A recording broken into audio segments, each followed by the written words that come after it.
바로 이어서 눈여겨봐야 할 네 가지 종목 포인트 머니코드에서 알려드립니다. 첫 번째, HD 현대 일렉트릭 되겠습니다.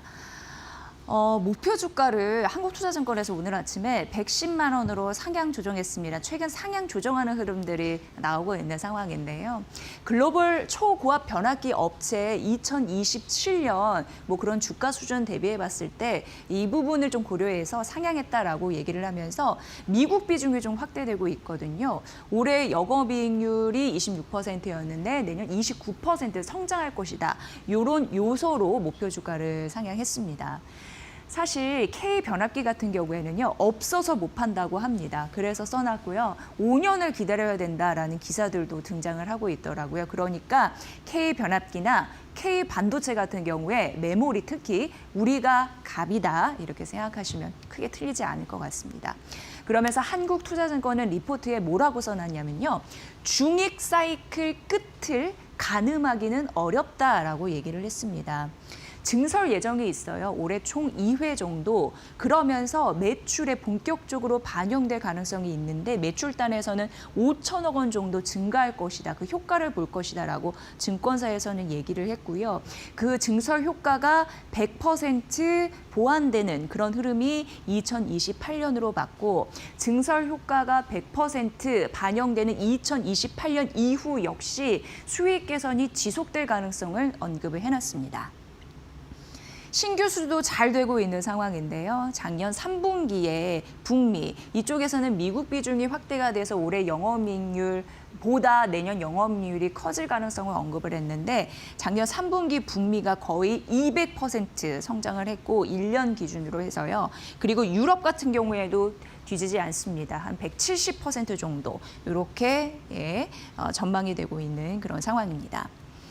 변압기 품기에 내년부터 이게 굉장히 중요한데요.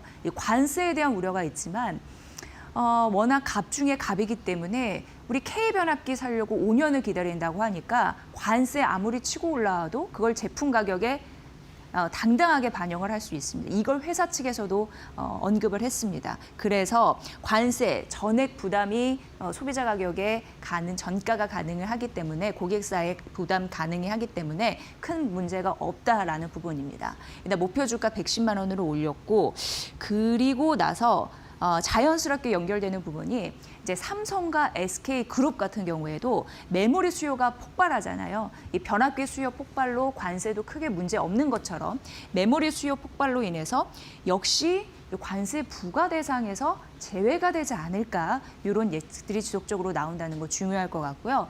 바로 스토리텔링 이어서 다음번에 이제 삼성전자 메모리 강자에 대한 흐름 조금 더 말씀드리도록 하겠습니다. KB증권입니다. 어제도 잠시 언급해드린 바가 있는데 목표 주가 20만 원 유지한다라고 말씀드렸고 오늘은 추가적으로 KB증권에서 파운드리 쪽 강자의 삼성전자에 대한 면모를 부각시켜서 이 부분을 소개해드리도록 하겠습니다. 베이스 다이, 로직 다이에 대해서 이제 엔비디아가 사양을 올린다라고 얘기했습니다. 그동안 HBM3E에서 경쟁하는 부분이 아니라 삼성전자가 예전부터 강조해도 우리는 HBM4에서 경쟁할 것이다라고 얘기했는데 어쨌든 이러면서 엔비디아 상향에 대한 그런 부분이 있으면서 어제도 머니코드에서 말씀드린 게 삼성전자와 SK하이닉스가 다시 한번 출발선에서 경쟁하게 됐습니다라는 말씀을 드렸습니다. 근데 삼성전자가 KB증권은 지속적으로 이 얘기를 하더라고요. 업계 최고 성능 구현이 가능할 것이다라고 언급하는데 바로 맨 밑에 있는 드램 적층으로 딱 쌓여있을 때 베이스 다이에서 맨 밑에 있는 그 파운드리 기반의 베이스 다이, 로직 다이 이 부분에 대해서 기술력이 괜찮다라고 얘기를 하고 있습니다. 그래서 올해 HBM 출하량이 3배, 1년 사이에 3배 늘 것이다라고 가능성을 언급을 하면서 점유율도 늘 것으로 보이는데 이 부분이 굉장히 중요합니다. 왜냐하면 점유율을 대폭 상향했습니다. 16%에서 35%로 대폭 상향을 하니까 이 목표 주가 이런 부분이 또 언급이 되는 거겠죠. 그리고 2027년 이어서 2028년 같은 경우에 HBM4E, HBM 5. 그러니까 이게 계속 이제 그 다음 최첨단, 그 다음 최고양 사양이다 이렇게 보시면 되는데 그걸로 진화해 나갈 것이다라고 언급을 했습니다. 근데 더 중요한 거는 이렇게 되면서 추론 AI가 확산이 되고요. AI의 단계가 학습에서 추론으로 넘어가고 있고 그리고 현대차 최근 뜨는 거 보셨죠? 피지컬 AI 이쪽으로 뜨는 건데 피지컬 AI의 결국 최대 수혜가 될 것이다라고 KB증권에서는 명명했습니다.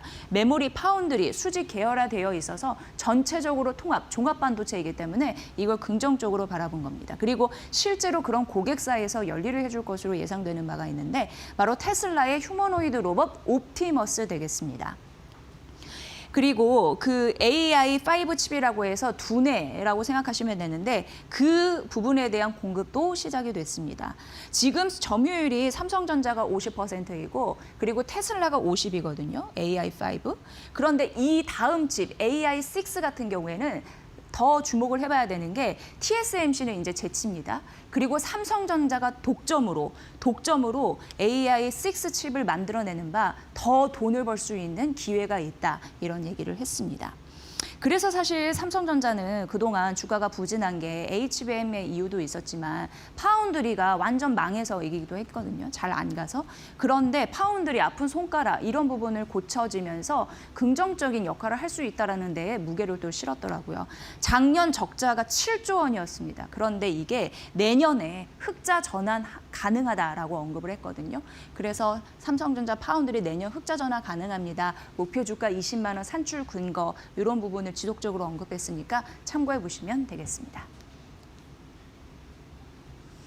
JP모건에서 이수 페타시스를 언급을 했더라고요. 그러면서 비중 확대 유지하면서 목표 주가를 올려잡았습니다. 15만 원으로 올려잡았습니다. 사실 이수 페타시스는 작년에 굉장히 드라마틱하게 올랐습니다. 그런데 주가가 그리고서 좀 떨어졌거든요. 그 이유는 TPU의 생산 차질의 문제가 있지 않을까에 대한 우려, 그리고 경쟁 심화에 대한 우려로 조정을 받았습니다만 JP모건은 어떻게 분석하느냐.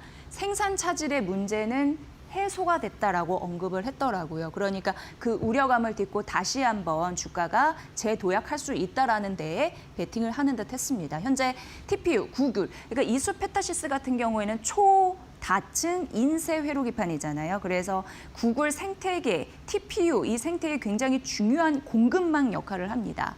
근데 TPU 주문이 급증하니까 괜찮은 건데 지금 생산 능력은 제한적이라고 했잖아요. 그러니까 이런 부분에서도 희소 가치를 보셔야 됩니다.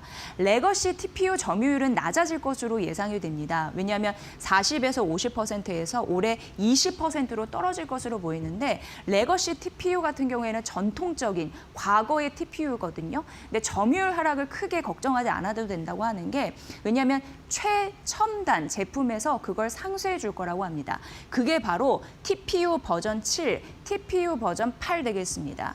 그게 이제 견고한 입지를 가져다 주면서 평균 판매 가격이 올라가니까 전통 부분에서 점유율이 떨어지더라도 이 최첨단 쪽에서 잘 막아줄 거라는 게 JP모건의 그 분석 부분이었고요. 이게 특히나 TPU 버전 8, 8 이 부분을 좀 주목해 봐야 되는데 이게 평균 판매 가격이 2배 이상 늘 것이다라는 전망치가 나왔습니다. 그러면서 올해까지 이 TPU 버전 8 요게 전사 평균 판매 가격을 확실히 이끌어줄 거라고 봤는데 주요 동력이다라고 언급을 했습니다. 네트워크 스위치라고 해서 서버와 서버 사이에 치고 들어갔다, 이거 빠졌다 나오고 요거를 잘 할 수 있는 그런 기업이라고 보시면 되는데 대표적으로 고객사 구글 이런 부분에서 수주가 지금 순항을 하고 있는 상황이고요. 그러면서 올해 EPS 주당 순이익 전망치를 올려잡은 흐름들 나타내주고 있습니다. 그리고 신규 공장에 대한 조기 가동 모멘텀도 붙어주고 있다라고 한 바 목표 주가 15만 원으로 올린 이유에 대해서 잘 생각해 보시길 바랍니다. 삼성 SDI에서 그 목표 주가를 떨어뜨리는 흐름들이 최근 발견되고 있습니다. 오늘 아침 KB증권에서도 목표 주가를 5% 떨어뜨리면서 38만 원을 얘기했고요. 다만 매수는 유지했습니다. 그 근거를 말씀드립니다. 일단 목표 주가를 떨어뜨린 이유는 주식시장의 레벨에서 보더라고요. 그러니까 작년 하반기에 주식시장이 워낙 급등하면서 이런 부분이 좀 더 낮아진 그런 부분이 보이는 거고, 그리고 ESS의 이제 배터리에 주는 보조금 그런 부분을 받는데, 그러면서 북미 ESS 판가가 많이 못 올릴 수 있는 가능성, 이런 부분도 좀 언급이 됐습니다. 일단 4분기 영업 적자 이런 건 나올 것으로 예상하는데 한 3,200억 원 정도 예상하더라고요. 그런데 이거는 시장이 어느 정도 예상하는 부분, 이런 부분이었고요. 굉장히 수요처 중에 강력한 부분이 이제 유럽과 미국인데 여전히 보수적인 시각을 유지해야 된다라고 얘기했습니다. 미국 쪽에서는 그 IRA 종료 이후에 전기차 생산 판매가 확실히 좀 둔화되고 있다는 게 포착되고 있다라고 하고요. 유럽에서는 국내 기업들의 시장 점유율이 떨어지고 있다라고 합니다. 그래서 뭐 보조금 축소, 미국 또 유럽에서는 MS 이런 부분이 떨어지고 있어서 여전히 이런 부분은 좀 리스크이다라는 부분인데, 유일하게 믿을 구석은 ESS라는 얘기를 했거든요. 그래서 이제 매수를 유지했다라고 얘기했고, 작년에 배터리 양산이나 올해 4분기부터 LFP 양산 본격화 요 이슈는 좀 주목해 보셔야 될 것 같습니다. 그러니까 결과적으로 작년 3분기는 바닥 친 거고요. 그리고 점진적으로 이렇게 올라올 수 있다라고 합니다. 어쨌든 주식시장이 많이 내려갔기 때문에 현재 큰 모멘텀이 부재한 바 목표 주가는 떨어뜨렸고요. 믿을 만한 구석이 ESS라고 한 바. 그래서 앞으로 점진적인 개선이 기대가 돼서 매수 유지했다라는 KB증권의 리포트, 이런 부분도 잘 참고해 보시죠.